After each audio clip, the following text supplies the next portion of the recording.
Saifullah AID থেকে আপনি লিখেছেন সাহরির সময় শেষ হলে সাথে সাথে পানি পান করা যাবে কিনা।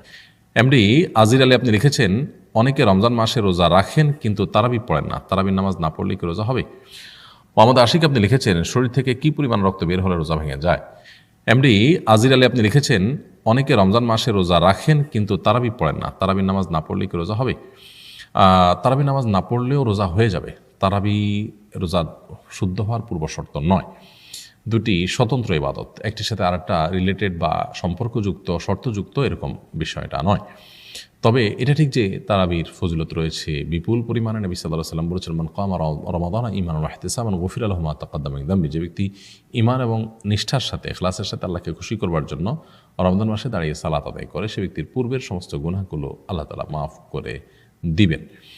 তো এই জন্য তারাবির নামাজ ইচ্ছাকৃত বাদ দেওয়া উচিত না। হ্যাঁ, কখনো বাদ গেলেও কোনো বিশেষ কারণে সেটা ভিন্ন কথা, তবে নিয়মিত বাদ দেওয়াটা অবশ্যই অনুচিত কাজ। কিন্তু তারপর যদি কেউ বাদ দেন তাতে সুন্নাত মুআক্কাদাতর করলেন তিনি, কবিরা গুনাহে লিপ্ত হয়েছেন, ব্যাপারটা সেরকম না, এবং এর কারণে তার রোজা হবে না, ব্যাপারটা সেরকম না। তবে হ্যাঁ, রোজা বাদ দিলে কিন্তু সেটা অত্যন্ত ভয়াবহ অপরাধ হিসাবে বিবেচিত হবে, কারণ হলো রোজা রাখাটা ফরজ আর তারাবি নামাজ পড়াটা সুন্নাহ। এজেএম মোহাম্মদ আশিক আপনি লিখেছেন শরীর থেকে কি পরিমাণ রক্ত বের হলে রোজা ভেঙে যায়। দেখুন, রক্ত বের হওয়াটা মৌলিকভাবে রোজা ভাঙার কোনো কারণ নয়, কিন্তু যদি রক্ত অনেক বেশি পরিমাণে বের হয়, এত বেশি পরিমাণে বের হয় যে তার এর কারণে শরীর দুর্বল হয়ে যায় এবং তিনি রোজা রাখতে অপারগ হন, তাহলে সেক্ষেত্রে তখন রোজা রাখতে অপারগ হওয়ার কারণে তিনি বাধ্য হয়ে তিনি রোজা ভাঙতে হয় তাকে। তো এই জন্য প্রয়োজন ছাড়া অতিরিক্ত শরীর থেকে রক্ত বের করা, যার ফলে দুর্বল হয়ে রোজা ভেঙে ফেলতে হতে পারে, সেটা জায়েজ নয়। এমনিতে রক্ত বের হওয়াটা রোজা ভঙ্গের কারণ নয়। যে পরিমাণ রক্ত বের হলে বিশেষ করে আমাদের রোজা ভাঙার মতো পরিস্থিতি তৈরি না হয়, সেরকম রক্ত যদি ইচ্ছাকৃত বের করার দরকার হয়, অর্থাৎ রক্ত দেওয়া হয় কাউকে, তো সেটা জায়েজ আছে, এটা মৌলিকভাবে রোজা ভঙ্গের কারণ নয়। তবে হ্যাঁ, অনেক বেশি পরিমাণে রক্ত বের হলে মানুষ পিপাসার্থ হতে পারে, দুর্বল হয়ে যেতে পারে এবং রোজা ভাঙা লাগতে পারে, সেই জায়গা থেকে এত বেশি পরিমাণ রক্ত বের করা জায়েজ নয়। এটা হলো রোজা ভাঙার পথ উন্মোচন হতে পারে সেই জায়গা থেকে। বেসিক্যালি রোজা ভঙ্গের কোনো কারণ নয় শরীর থেকে রক্ত প্রবাহিত হওয়া। সাইফুল্লাহ এআইডি থেকে আপনি লিখেছেন সাহরির সময় শেষ হলে সাথে সাথে পানি পান করা যাবে কিনা। সাহরির সময় শেষ হয়ে গেছে, এটা নিশ্চিত হওয়ার পর আর পানি পান করার সুযোগ নেই।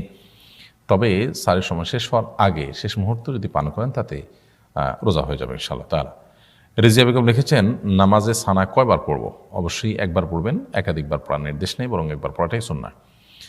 নবী করিম সাল্লাল্লাহু আলাইহি ওয়াসাল্লাম সানা হিসাবে বা দোয়া ইস্তিফতাহ সালাত বা নামাজ শুরুর দোয়া হিসাবে সুবহানাকাল্লাহুম্মা ওয়া বিহামদিকা এটা যখন পড়তেন, আরও একাধিক দোয়া আছে, সেই দোয়াগুলো হাদিস বর্ণিত যে কোনো দোয়া সানা হিসাবে পড়তে পারেন। আমরা সাধারণত সুবহানাকাল্লাহুম্মা ওয়া বিহামদিকা তাবারাকা ইসমুকা ওয়া তাআলা জাদ্দুকা ওয়া লা ইলাহা গায়রুকা এটা পড়ে অভ্যস্ত, এটা পড়ি আমরা, এটা পড়লেই হবে, এটা হাদিসে দ্বারা প্রমাণিত। ঠিক একইভাবে নবী সাল্লাল্লাহু আলাইহি ওয়াসাল্লাম কখনো কখনো অন্য দোয়াও এখানে পড়তেন, সেগুলো পড়া যেতে পারে। মারুফ মিয়া লিখেছেন বাংলা নববর্ষে মঙ্গল শোভাযাত্রা অনুষ্ঠিত হয়, এটাকে বলা হচ্ছে হাজার বছরের সংস্কৃতি। বাঙালির সংস্কৃতি হিসেবে দৈশিক চেতনা থেকে এতে অংশগ্রহণ করা যাবে কিনা। আমরা সবাই কম বেশি অবগত যে এই মঙ্গল শোভাযাত্রা শুরু হয়েছে 1989 সনে। 1989 সনে কলকাতার কিছু শিক্ষার্থীদের উদ্যোগে ঢাকা ইউনিভার্সিটি থেকে যে এটি শুরু হয়েছে, সেটি নিয়ে বহু আর্টিকেল আপনি এখনও অনলাইনে পাবেন।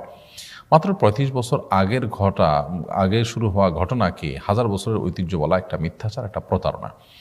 দ্বিতীয়ত, চৈত্র সংক্রান্তি পূজা হিন্দুদের সেটাই গড়াতে পয়লা বৈশাখের বিভিন্ন আয়োজনে রূপ পরিগ্রহ করেছে। এছাড়া পয়লা বৈশাখের বিভিন্ন আয়োজনে হিন্দু ধর্মের বিভিন্ন আপনার তাদের ধর্মীয় বিভিন্ন কালচার, কৃষ্টি, তাদের বিভিন্ন উপাস্য, বিভিন্ন আপনার প্রাণীর মুখোশ, যেগুলো সমস্ত প্রাণীকে তারা পুজো করে, সেগুলোকে বহন করা, ধারণ করা, এবং পুজোর যে অপরিহার্য আইটেমগুলো আছে আপনার কুলো, মোমবাতি, তারপর অন্যান্য আরও যে সমস্ত বিষয় আশাগুলো আছে, এগুলো হুবহু কপি পেস্ট করা হয়েছে এখানে। এটাকে বাঙালি সংস্কৃতি হিসাবে মুসলমানদেরকে গেলানো হচ্ছে, যেটা খুবই দুঃখজনক, খুবই বেদনাদায়ক অধ্যায়। তো দেশীয় সংস্কৃতি তো পালন করাই যেতে পারে, সেটা যদি সত্যি দেশীয় সংস্কৃতি হয় এবং সেটা যদি কোনো ধর্মীয় কোনো সিম্বল বহন না করে, তো সেরকম সংস্কৃতি সাথে ইসলামের কোনো সংঘর্ষ না থাকলে সেটা করতে কোনো অসুবিধা নেই। কিন্তু যেখানে পরিষ্কারভাবে অন্য ধর্মের ধর্মীয় কার্যাবলী রয়েছে এবং এরপরে বিভিন্ন বিশ্ববিদ্যালয়ের শিক্ষকদের বিভিন্ন সাক্ষাৎকার এখন আপনি অনলাইনে খুঁজলে পাবেন যে পয়লা বৈশাখটা আসলে কি, মঙ্গল শোভাযাত্রাটা আসলে কি, মঙ্গলের উদ্দেশ্যে শোভাযাত্রা করা, তার মানে এই শোভাযাত্রা করলে মঙ্গল হবে, এটা যেমন অবৈজ্ঞানিক তেমন এটা ইসলাম কর্তৃক অসমর্থিত বিষয়। এরকম কোনো শোভাযাত্রার মাধ্যমে কল্যাণ কামনা করা এটা রীতিমতো শিরক, এটা রীতিমতো ইমান বিধ্বংসী একটি বিষয়, এটা ইমান পরিপন্থী একটি বিষয়। কিন্তু এটাকেই আপনার সার্বজনীন বাঙালির উৎসব হিসেবে দেখানো হচ্ছে এবং মানে খুব লজ্জাস্করভাবে হাজার বছরের বাঙালির ঐতিহ্য বলা হচ্ছে, খুবই দুঃখজনক। তো দেশের সংস্কৃতির নামে হিন্দুয়ানি সংস্কৃতিকে ধারণ করা জায়েজ নাই এবং এটি থেকে আমাদের বেঁচে থাকা অপরিহার্য কর্তব্য। নাজমুল হাসান আপনি লিখেছেন, রোজা অবস্থায় ইনহেলার নেওয়া যাবে কিনা? আমাদের দেশীয় ওলামা ইকরাম, যে সমস্ত ওলামা ইকরাম আছেন এই অঞ্চলে, সে সমস্ত ওলামা ইকরামের মতে ইনহেলার নেবেন না, কারণ নাকি কোনো কিছু দিলে সেটা পেটে পাকস্থলীতে যায়, সেজন্য ইনহেলার নেওয়া জায়েজ নাই। নাকে হোক মুখে হোক যেটাই দিবেন, ইনহেলার মুখে আপনি নিচ্ছেন তো সেটা আপনার পেটে যাবে, পাকস্থলীতে যাবে, সো এটা নেওয়া যাবে না। যদিও আরব ওলামারা ভিন্ন মত পোষণ করেন এবং তাদের যুক্তিগুলো বেশ শক্তিশালী মনে হয় আমার কাছে।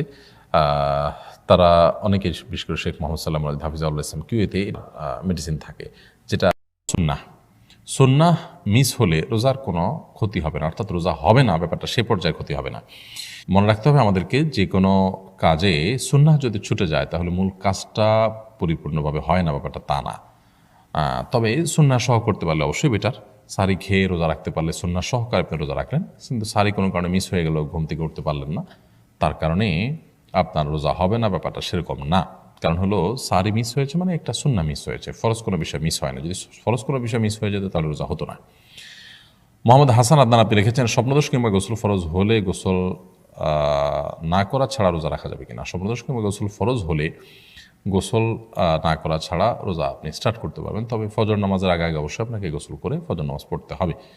MSS জেবা এটা থেকে আপনি লিখেছেন, পিল খেয়ে পিরিয়ড বন্ধ করে কি রোজা রাখা যাবে? পিল খেয়ে পিরিয়ড বন্ধ করে আপনি যদি রোজা রাখতে চান তাহলে সেক্ষেত্রে চেষ্টা করতে পারেন, যদি তার কোনো বড় সাইড ইফেক্ট না থাকে, শরীরের বড় কোনো ক্ষতির কারণ না হয়, তাহলে সেক্ষেত্রে করতে পারেন। আর যদি এরকম বড় কোনো ক্ষতির আশঙ্কা থাকে তাহলে সেক্ষেত্রে সেটা করা যাবে না, কারণ শরীরের ক্ষতি করে আপনার রোজা রাখার নির্দেশ শরীয়ত আপনাকে দেয়নি, বরং শরীরের দিকে লক্ষ্য করা আলাদা নির্দেশনা আমাদেরকে দিয়েছে। এরপরে প্রশ্ন করেছেন সিদরাতুল মুনতাহা মিম, আপনি লিখেছেন, বিয়ের সময় আমি যদি অতিরিক্ত দেনমোহর ধার্য করতে নিষেধ করি, তা অভিভাবকরা মানতে না চায় এবং বিশৃঙ্খলা তৈরি করে, তাহলে করণীয় কি? এই সমস্ত বিষয়গুলোকে খুব সুন্দরভাবে ডিল করতে হবে, বোঝানোর মাধ্যমে কাউন্সিলিং করতে হবে। বিশৃঙ্খলা তৈরি করলে সেটা তাদের সমস্যা, কিন্তু আপনার জায়গা থেকে আপনি বিনম্রতার সাথে বোঝানোর চেষ্টা অব্যাহত রাখতে হবে। একান্ত যদি দেখা যায় যে এটা কারণে বিয়েই ভেঙে যায়, বিয়ে হওয়ার পথে রুদ্ধ হয়ে যায়, তাহলে সেক্ষেত্রে আপনি ছাড় দিবেন। পরবর্তীতে আপনি আপনার স্বামীকে মহর পরিশোধ করার সময় বা বিয়ের পর আপনি তাকে ছাড় দিয়ে দিবেন, কমায় দিবেন। কারণ আল্লাহ সুবহানাহু ওয়া তাআলা কোরআনে কারিমে পরিষ্কারভাবে নির্দেশ করেছেন যে ফাইন তিবনা লাকুম আন শাইইন মিনহু ফাকুলু হারিয়াম মারিয়া, মেয়েরা যদি খুশি হয়ে তাদের স্বামীর মহরের কোনো অংশকে ছেড়ে দেন, ছাড় দেন, তাহলে সেক্ষেত্রে স্বামীদের জন্য সেটা জায়েজ আছে। সো যদি অতিরিক্ত ঝামেলা তৈরি হয় তাহলে সেক্ষেত্রে আপনি মেনে নিলেন, বিয়ের পর স্বামীর মহরকে আপনি কমিয়ে দেওয়ার রাইট আপনার থাকছে, আপনি তাকে সেটা কমিয়ে দিতে পারবেন। সাদমান ইসলাম লিখেছেন, ইফতারের 1-2 মিনিট সময় হাতে থাকতে যদি মসজিদে আজান দেয় তাহলে কি ইফতার করা যাবে? না, এখনও সময় হয় নাই, সূর্য ডুবে নাই, কিন্তু এদিকে মসজিদে আজান হয়ে গেছে, এরকম যদি হয় তাহলে সেক্ষেত্রে আপনি ওই আজানকে ফলো করবেন না, কারণ আজানটা তো মূল না, মূল বিষয় হলো সূর্য ডুবলো কিনা সেটি। তো মুয়াজ্জিন ভুল করে 2 মিনিট আগে 3 মিনিট আগে আজান দিতেই পারেন, দিলে সে আজানের ভিত্তিতে আপনি ইফতার করলে আপনার সে রোজা আবার রাখতে হবে। স্বামী